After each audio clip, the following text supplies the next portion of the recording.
एवढी गर्दी 3 वाजेपर्यंत दर्शन होणार नव्हतं त्यामुळे.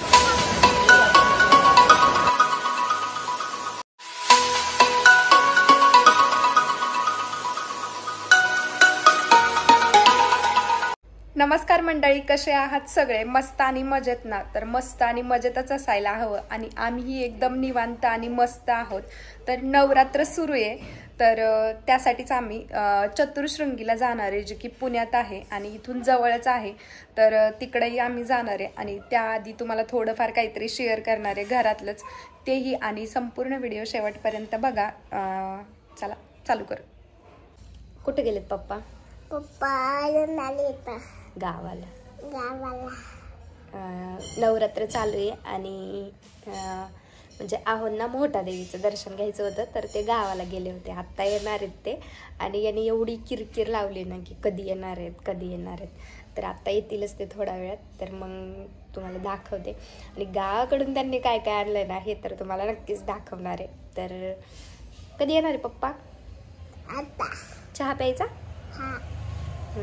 आणि आता चहाची पण वेळ झाली, येतीलच ते 10-15 मिनिटात. त्यानंतर आपण चहा पण पिणार आहे आणि आणखी कुठेतरी जाणार आहे आज फिरायला. म्हणजे कानातले कान दुखत आहेत म्हणून घातले नाही. तर आणि आज कोणता कलर आहे? ग्रीन. लाडूनी पण आहे ना ग्रीन घातले आणि मी पण दुसरी घातली होती, पण ती काठपदर जाड त्याच्यामुळे मग परत ही चेंज केली आहे का नाही.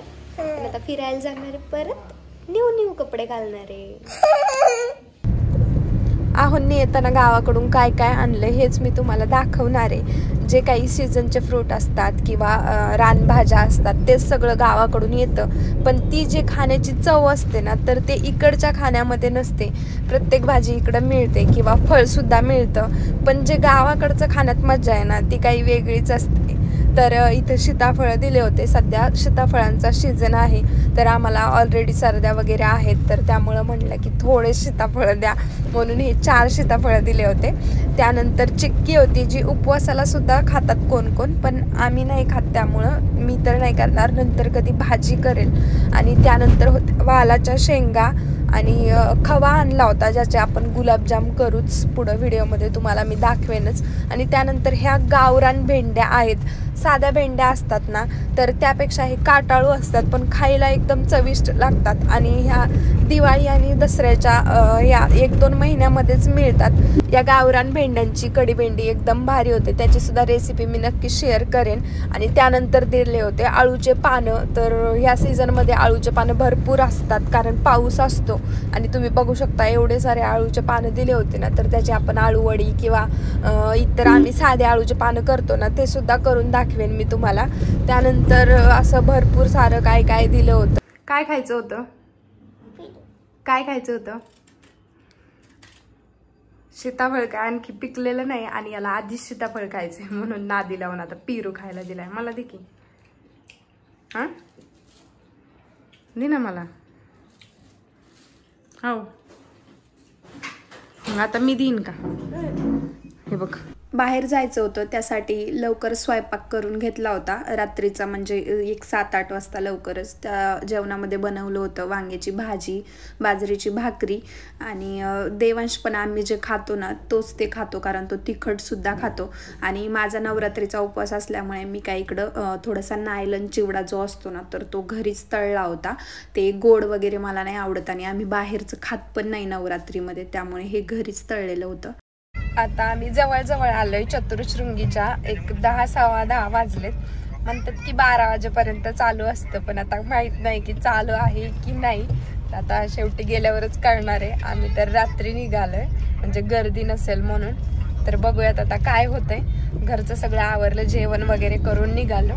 तर आता दाखवते. आता चतुर्शृंगीच्या जवळ आलोय आणि गर्दी तर एवढी आहे ना, लय गर्दी आहे. म्हणजे गाडी लावायला पण जागा नाही, पार्किंगला रस्त्यावरतीच लावते, तिथं पण जागा मिळत नाहीये.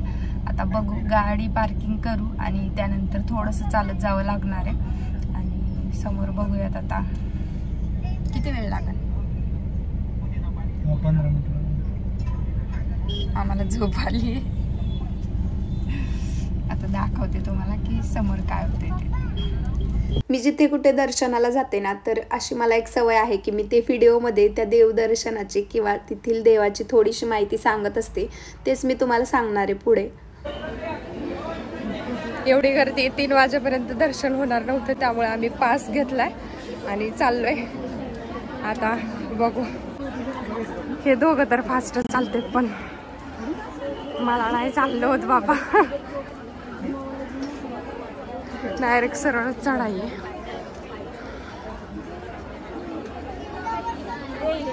हे बघ लाडू. हे बघ काय बोलणार आहे तू? चहा प्यायचा आहे ना? चहा प्यायचा आहे? चहा नाही प्यायचा? पुण्यातील चतुर्शृंगी देवीची एक आख्यायिका अशी आहे की एकदा दुर्लभ शेठ पितांबरदास महाजन नावाचा एक श्रीमंत आणि संपन्न व्यापारी होता, जो सप्तशृंगी देवीची उपासना करत असे. त्याची त्या देवीवरती खूप श्रद्धा होती, पण तो जसा जसा म्हणजे मोठा होत गेला तसं त्याला सप्तशृंगी देवीला जाणं शक्य होत नव्हतं. तर हे त्याच्या मनामध्ये दुःख असल्यानं त्याने एकदा काय केलं की देवीची उपासना केली आणि त्यानंतर सप्तशृंगी देवी त्याच्या स्वप्नामध्ये आली आणि त्यांनी असं सांगितलं, जर तू माझ्याकडे येऊ शकत नाहीस तर मी तुझ्याकडे येईन आणि तुझ्या जवळ राहीन. तेव्हा तिने त्याला पुण्याच्या वायव्येस असलेल्या एका डोंगरावर येऊन तिथे खोजण्यास सांगितले. देवीने वर्णन केलेले ठिकाण शोधून काढले गेले आणि एक चमत्कार घडला, कारण त्याला देवीची स्वयंभू देवी नैसर्गिक मूर्ती सापडली. त्याने त्या ठिकाणी मंदिर बांधले आणि हे तेच मंदिर आहे जे अवतार म्हणजे चतुर्शृंगी देवी, जिला अमरेश्वरी सुद्धा म्हणतात. आम्ही दर्शनासाठी 10:30 वाजता गेलो होतो आणि लाईन मध्ये लागलो. तर लाईन मध्ये असं समजलं की 2-2:30 वाजणार दर्शनासाठी. तर मग म्हणलं की देवांशला पण झोप येईल आणि म्हणजे सगळ्यांनाच हे होईल. त्याच्यामुळं मग आम्ही काय केलं की पास घेतला. त्यानंतर माघारी रिटर्न येऊन पास घेतला आणि त्या पासच्या लाईनला पण आम्हाला 1 तास लागला, पण जे इकडं जास्त वेळ लागणार होता का तो कमी लागला. पण ज्यानंतर म्हणजे जेव्हा आम्ही दर्शन करून आलो ना, आमचं तर दर्शन छान झालं, पण जेव्हा आम्ही दर्शन करून आलो ना, जे आमच्या पाठीमागं आलते ना, तर जेवढी पासवाल्यांची लाईन होती का तेवढीच म्हणजे जे साध्या लाईनमध्ये होते तेवढी त्यांची पण लाईन होती आणि जे पासवाले होते तेवढी पण त्यांची होती. पण पासवाल्यांना समोर जाऊन काय होणार आहे किंवा किती गर्दी आहे हे अजिबात माहीत नव्हतं.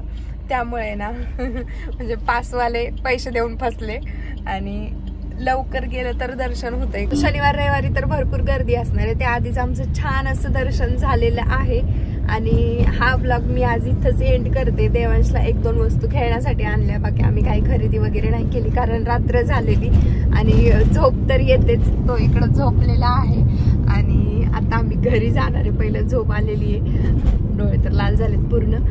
तर भेटूया परत एका अशाच इंटरेस्टिंग ब्लॉग सोबत आणि तोपर्यंत चॅनलला लाईक, शेअर आणि सबस्क्राईब करायला विसरू नका. जर तो जागा असता तर तोच म्हणला असता सबस्क्राईब करा. तर बाय.